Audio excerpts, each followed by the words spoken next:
pong tanong ay ano po ba ang naging buhay ni Maria nang pumanaw na si Jesucristo? At ano po ba ang naging kamatayan ni Maria? Ilamang po. Mga kapatid, si Maria bago mamatay si Kristo sa krus, ipinagbili niya kay Juan yung alagad na kanyang mahal. Sa mga apostol, mahal na mahal ni Kristo si Juan. Ito ang pangyayari. Babasahin natin sa 19:25 ng Juan.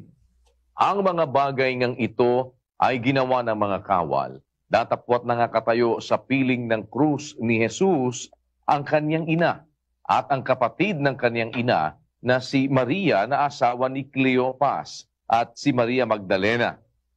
Pagkakita nga ni Jesus sa kanyang ina at sa nakatayong alagad na kanyang iniibig, ay sinabi niya sa kanyang ina, "Babae, narito ang iyong anak."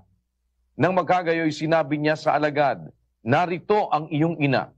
At buhat ng oras na yaon, ay tinanggap siya ng alagad sa kanyang sariling tahanan. Buhat doon sa krus, tinanggap ni Juan si Maria na ina ni Jesus sa kanyang sariling tahanan. Kasi nung panahon na yan, patay na si Jose. Nung ipako si Kristo sa krus, wala na si Jose, patay na siya. Alam mo, sa Biblia kapatid, hindi naman lahat ng